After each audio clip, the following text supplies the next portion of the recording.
Hello दोस्तों, मैं आशीष शर्मा आप सभी का स्वागत करता हूं आपके अपने यूट्यूब चैनल स्टडी वे में। हम बुद्ध की जीवनी देख चुके थे, इंट्रो पार्ट देख चुके थे कि गौतम बुद्ध या सिद्धार्थ जो थे वो बुद्ध कैसे बने, उनके गुरु कौन थे, उन्होंने कब घर छोड़ा, किस एज में उनको ज्ञान की प्राप्ति हुई।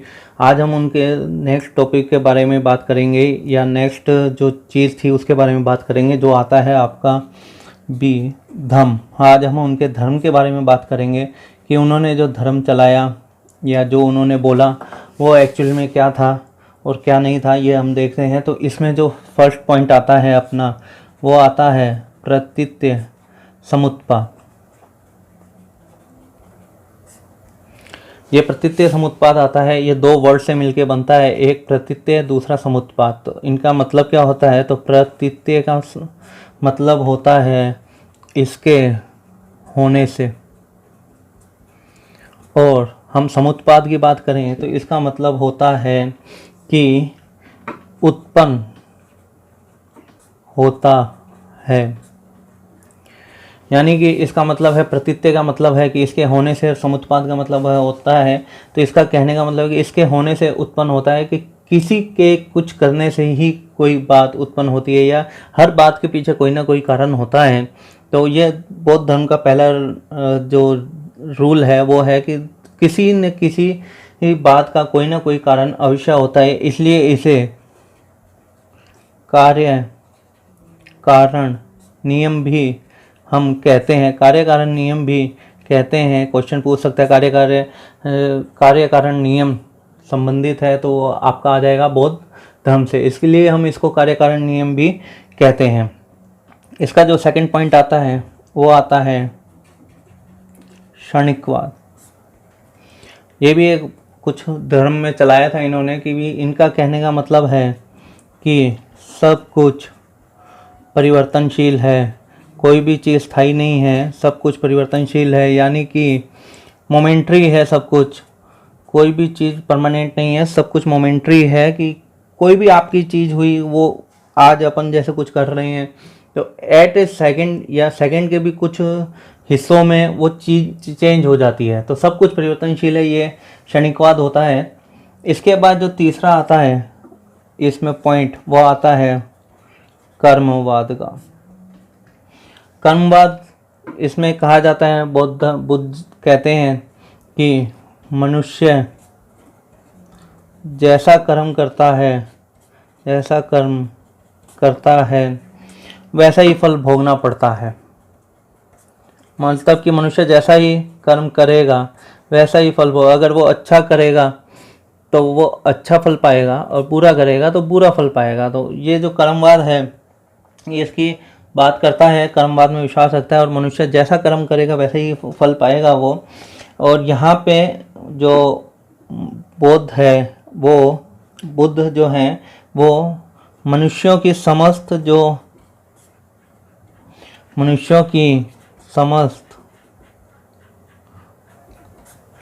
समस्त काया, यानी कि शरीर, वचन और जो इच्छाएं हैं उन सबको ही कर्म मानते हैं।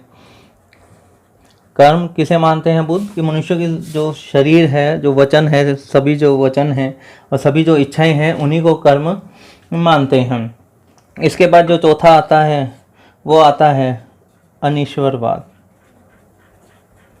बुद्ध जो है वो भगवान में विश्वास नहीं रखते हैं। इनके मतलब कि ईश्वर का अस्तित्व नहीं है। बौद्ध धर्म में ईश्वर का अस्तित्व ही नहीं है, मतलब ईश्वर कुछ नहीं है, जो कुछ है वो कर्मवाद के से रिलेटेड रहता है ये थोड़ा सा। तो जो कुछ भी मानते हैं वो मनुष्य के कर्म ही मानते हैं बुद्ध धर्म में।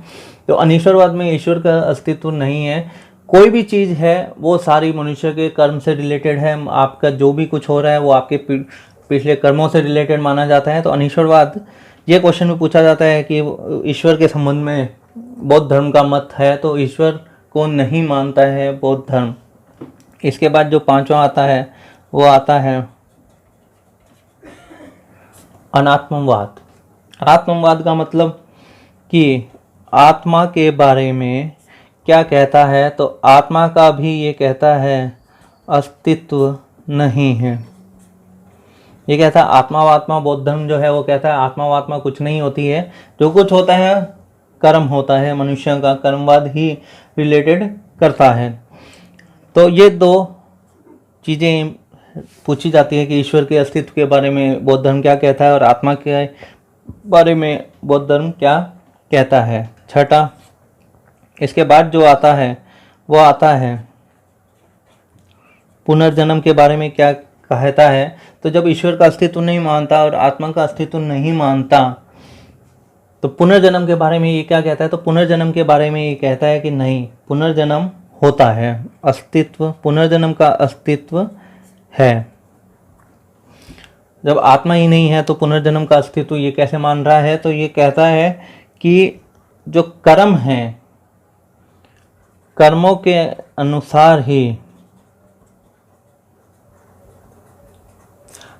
अनुसार ही मनुष्य जन्म लेता है। अच्छे कर्म किए होंगे तो अच्छे जन्म मिलेगा, बुरे कर्म किए होंगे तो बुरा कर्म मिलेगा।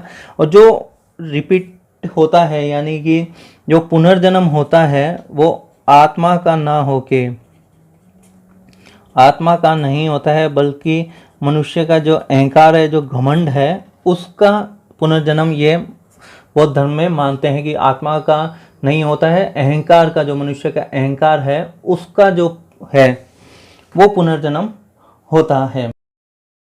वो आता है सातवां। ये बात करते हैं इन सब से छुटकारा पाने की यानी कि निर्वाण की। निर्वाण मतलब कि आप कह सकते हैं मोक्ष, हम मान सकते हैं इसको मोक्ष, एक तरह से हिंदी में बोले तो मोक्ष, निर्वाण। तो ये जो है ये बौद्ध धर्म का अंतिम लक्ष्य है। ये बौद्ध धर्म का अंतिम लक्ष्य है निर्वाण, कि आदमी को निर्वाण मिल जाना चाहिए। निर्वाण का मतलब होता है, इसका जो हिंदी में अर्थ देखें वो होता है बुझना, या आप इसको मान सकते हैं बार बार जन्म मरण की स्थिति से मुक्ति। ये हम इसको मान सकते हैं, बार बार जन्म मरण की स्थिति से मुक्ति के भी आप ये कहते हैं कि अहंकार जो है वो बार बार जन्म ले रहा है, तो आप इस अहंकार को ख़त्म करके बार बार जन्म मरण की मुक्ति से दूर हो सकते हैं। तो मोक्ष प्राप्त करना, और इसके लिए वो क्या कहते हैं कि ये मोक्ष मिलेगा कैसे, क्या चीज़ करने से ये मोक्ष मिलेगा। तो ये कहते हैं कि मन में जो इच्छा पैदा हो रही है, आपकी जो इच्छा पैदा हो रही है उसको आप बुझा दें, यानी उसको आप ख़त्म कर देने से, इच्छा बुझा देने से मोक्ष की आपको प्राप्ति हो जाएगी। तो इसका जो सीधा सा उन्होंने रूल बताया है कि जो आपकी इच्छाएं हैं उसको अगर आप ख़त्म कर देते हो या इच्छाओं को बिल्कुल ही नेगलेक्ट कर देते हो तो आपको निर्वाण प्राप्त हो जाता है, एक मोक्ष अचीव कर लेते हो आप। इसलिए ये सारी धर्म की बात की जाती है। अब इन्होंने ये बताया है कि क्या कारण है या क्या चीज़ें आती हैं कि हम मोक्ष प्राप्त कर सकते हैं। तो अब जो हमारा आता है, तो इन्होंने कहा कि दुनिया में जो है 4 आर्य सत्य होते हैं, 4 ही सत्य हैं जो यूनिवर्सल हैं, जो चीज़ें हैं 4 आर्य सत्य। ये एक थोड़ा सा इम्पोर्टेंट चीज़ रहती है कि 4 आर्य सत्य से रिलेटेड धर्म हैं। 4 आर्य सत्य कौन कौन से हैं? धर्म है, बौद्ध धर्म है, आपको पता है बौद्ध धर्म है, और क्या रिलेटेड है। तो ये चीज़ कौन कौन से हैं, 3 दे के पूछ सकता है कौन सा नहीं है, या 3 नहीं दे के पूछ सकता है कौन सा है। तो इसमें हम देखते हैं पहला आता है दुख। मतलब कि बुद्ध का कहना है कि संपूर्ण मानव जो है, संपूर्ण मानवता, एक तरह से आप मान लीजिए संपूर्ण मानवता दुखी है। मतलब कि खुश कोई नहीं है, सुखी कोई नहीं है। सारी जो इंसान है, जो भी प्राणी इस जगत में आया, वो सारे दुखी हैं। कोई किसी वजह से दुखी है, कोई किस वजह से दुखी है। तो ये जो दुख है यही सारी चीज़ है, जो मूल जो है, रूट कोज जो है इंसान का, वो यही है कि आप दुखी हैं। किसी भी वजह से हो सकते हैं, कोई किसी वजह से होता है, सबके पर्सनल चीज़ें अलग अलग होती है, तो कोई किसी वजह। तो ये बहुत कहते हैं कि संपूर्ण मानव कोई भी इंसान सुखी नहीं है, सब दुखी हैं। इसके बाद ये कहते हैं दुख समुदाय। मतलब कि आप दुखी हो तो कोई ना कोई तो कारण होगा। तो इसका मतलब है कि आपका कारण, यहाँ पे एक सेकंड में बात की जाती है कि कारण, दुख का कोई ना कोई तो कारण होगा। आप किस लिए दुखी हैं, क्या क्यों दुखी हैं, तो इसका कारण जो इन्होंने बुद्ध ने बताया है वो बताया है इच्छा। इच्छा ही दुखों का कारण है। आपकी कोई इच्छा हुई, वो पूरी नहीं हुई तो आप दुखी हो गए। तो जो मेनली जो रूट कोज जो है इस चीज़ का वो है कि इच्छा आपकी ख़त्म हो, इच्छा जो है वो हो, आपकी इच्छा के कारण ही आप दुखी रहते हैं। ये बौद्ध धर्म में ये बात कही गई है। तीसरी बात, अब कोई पूछ ले कि भाई आपने बता दिया कि सारे इंसान दुखी हैं, उसके बाद आपने कारण भी बता दिया कि क्या, हाँ ठीक है, आपकी इच्छा जो है, हमारी इच्छाएं ही हमारे दुख का कारण है, तो इसके बाद क्या इसको छुटकारा मिल सकता है, यानी कि इस दुख का कोई निरोध है, कोई उपाय है इस दुख का? यस और नो। तो यस, बुद्ध कहते हैं यस, इस चीज़ को आप छोड़ सकते हो। तो इसका कारण है कि आप इच्छा को छोड़ दो। इससे बचने का सबसे बढ़िया तरीका यही बताता है कि इच्छा को छोड़ना ही दुख से छुटकारा पाने का साधन है। दुख निरोध का मतलब है यहाँ पे छुटकारा। दुख से छुटकारा कैसे मिलेगा? तो इच्छा को छोड़ना ही दुख से छुटकारा पाने का एकमात्र साधन है। तो बुद्ध कहते हैं कि देखो सभी दुखी हैं, दुख का कारण मैंने बता दिया कि हाँ इच्छा है। दुख को कैसे दूर किया जा सकता है तो ये भी मैं बता चुका हूँ कि इच्छा को छोड़ने से ही आप दुख से दूर रह सकते हैं। तो अब क्या उपाय है जिससे कि आप दुख को छोड़ सकते हैं? तो ये है दुख निरोध मार्ग। दुख निरोध मार्ग, या इसको हम दूसरे नाम से जानते हैं दुख निरोध गामिनी प्रतिपदा। दुख निरोध गामिनी प्रतिपदा, या हम इसको एक और नाम से जानते हैं अष्टांगिक मार्ग। मतलब कि 8 चीज़ें आपको करनी होंगी जिनसे आप अपनी इच्छाओं को दूर कर सकते हैं, आप अपनी इच्छाओं को कम कर सकते हैं, आप अपनी इच्छाओं को छोड़ सकते हैं। तो ये सारी चीज़ें बुद्ध बताते हैं। बौद्ध धर्म में ये सारी चीज़ें बताई गई है कि कैसे आप इच्छा को छोड़ सकते हो। तो इसमें जो सबसे पहले आता है वो आता है सम्यक दृष्टि। इसका क्या मतलब है सम्यक दृष्टि? इसका मतलब है कि जो सच झूठ और पाप पुण्य में भेद, यानी कि डिफरेंस करना कि ये सही है, ये गलत है, ये पाप है, ये पुण्य है। ये जो डिफरेंस आप देख लेंगे कि हाँ ये डिफरेंस मेरे को पता चल गया कि हाँ ये सही है, ये झूठ है, ये गलत है, ये सही है। तो ये चीज़ है सम्यक दृष्टि में। वो मानते हैं कि आपकी जो दृष्टि है, जो आपका देखने की चीज़ें हैं, देखने का जो नज़रिया है वो बढ़िया होना चाहिए। तो आप सच और झूठ में भेद कर पाएँ, डिफरेंस कर पाएँ, पाप पुण्य में डिफरेंस कर पाएँ।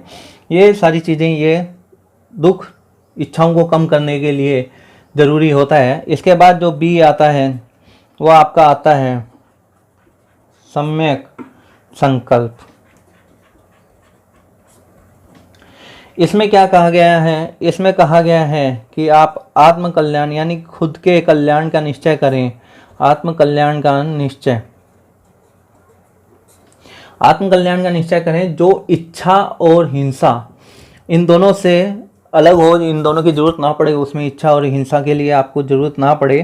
तो इसलिए ये आत्म कल्याण का, आप अपने खुद के कल्याण का निश्चय करें और खुद के कल्याण के लिए ही आप काम करें। तीसरा जो आता है वो आता है सम्यक वाणी।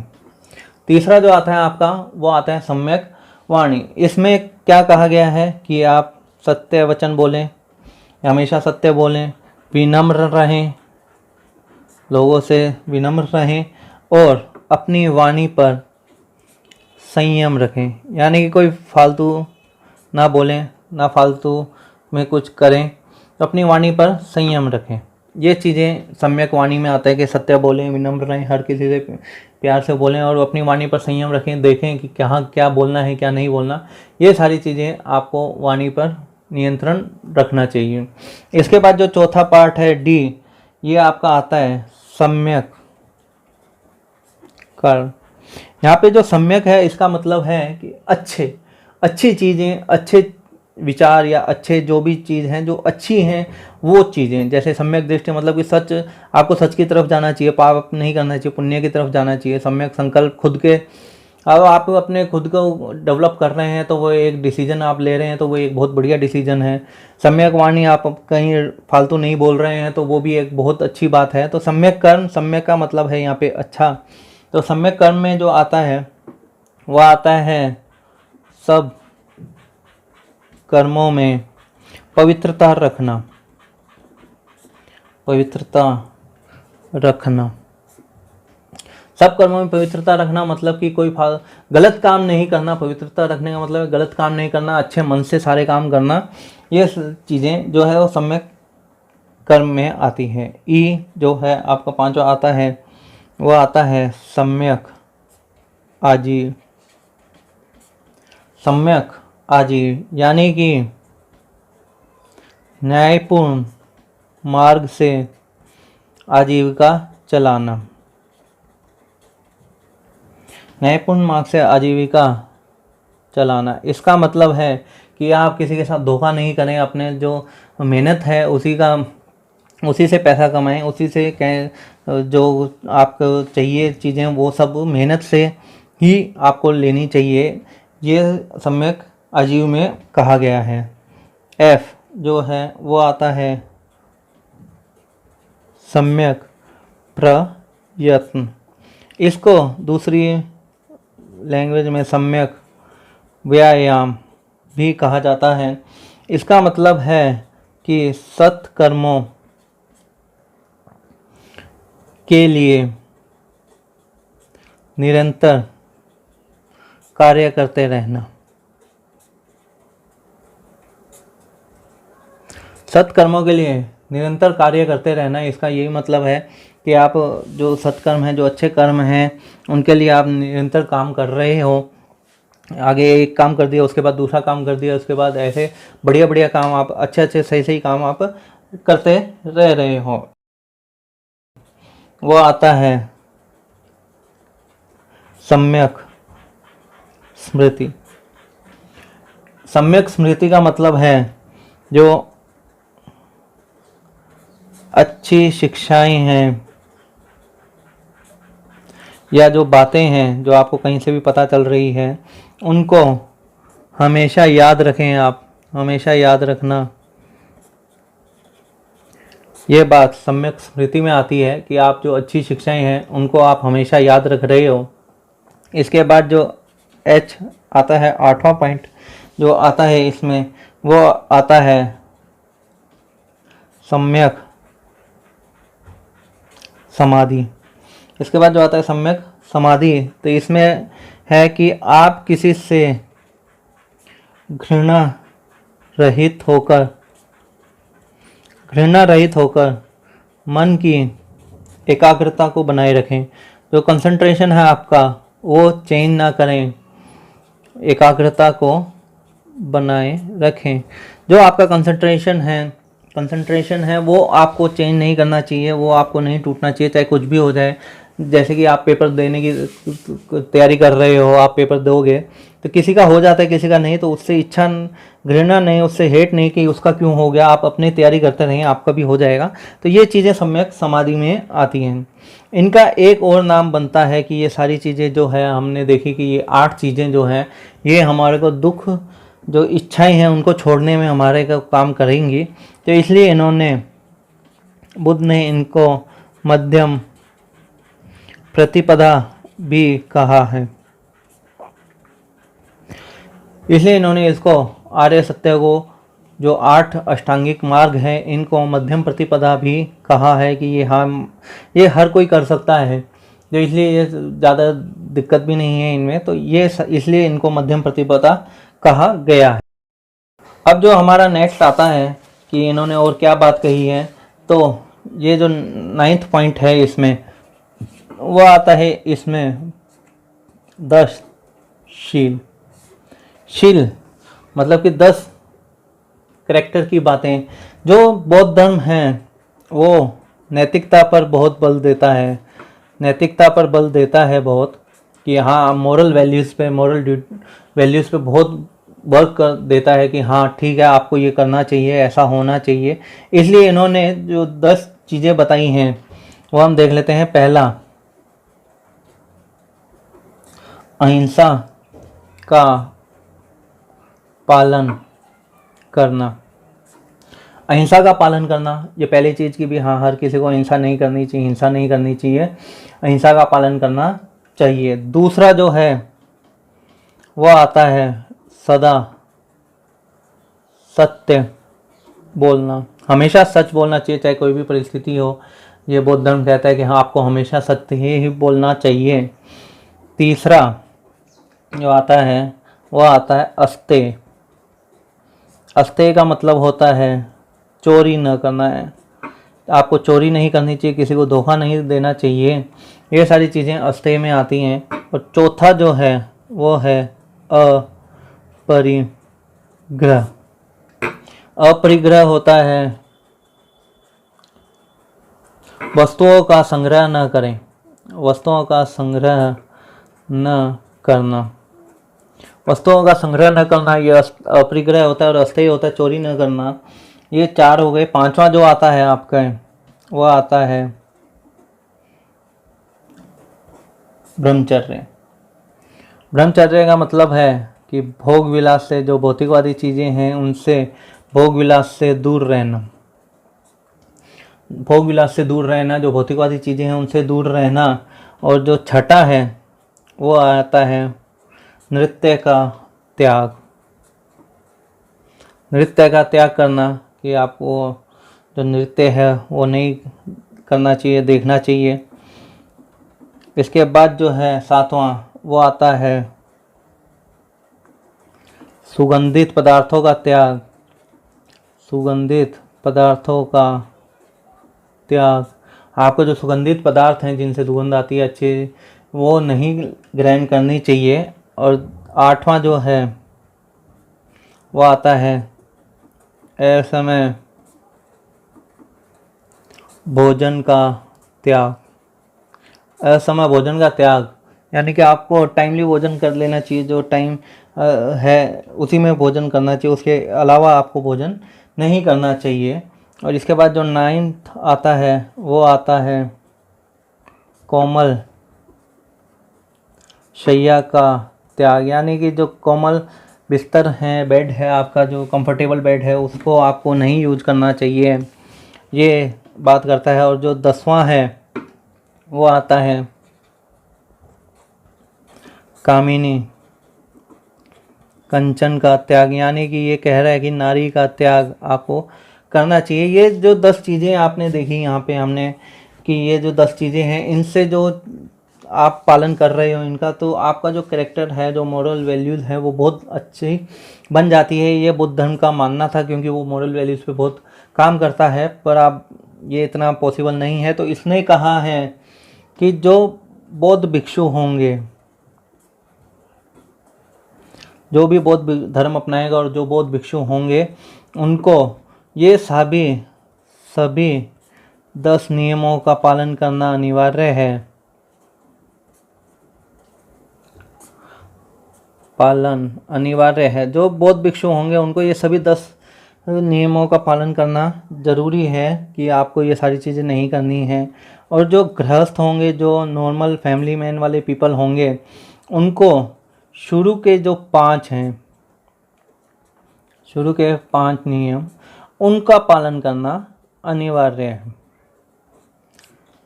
जो शुरू के 5 हैं उनका अनिवार्य करना उनका पालन करना अनिवार्य है। तो गृहस्थों के लिए उन्होंने एक कुछ ढील दे दी है कि वो कुछ कर सकते हैं, पर जो बौद्ध भिक्षु हैं उनके लिए सभी 10 के 10 चीज़ें आपको नहीं करनी है। ये सारी चीज़ें जो हैं बौद्ध भिक्षु के लिए हैं। और गृहस्थ के लिए शुरुआत के जो 5 हैं, जैसे अहिंसा का पालन करना, सदा सत्य बोलना, अस्तेय चोरी न करना, अपरिग्रह वस्तुओं का संग्रह न करना, और ब्रह्मचर्य भोग विलास से दूर, यहाँ तक के जो हैं ये नियम का पालन करना अनिवार्य, पालन करना जरूरी है।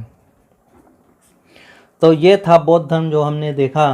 आज का सेशन यहीं पे ख़त्म करते हैं। और अगर आपको ये वीडियो अच्छा लगा हो तो कमेंट करके ज़रूर बताएं, नहीं लगा हो तो भी बताएं, ताकि मुझे मोटिवेशन मिले और कुछ कमी रह गई हो तो वो मैं दूर कर पाऊँ। तो थैंक यू। अगर ये वीडियो अच्छा लगा हो तो लाइक करें, शेयर करें और सब्सक्राइब करें मेरे चैनल को। Thank you.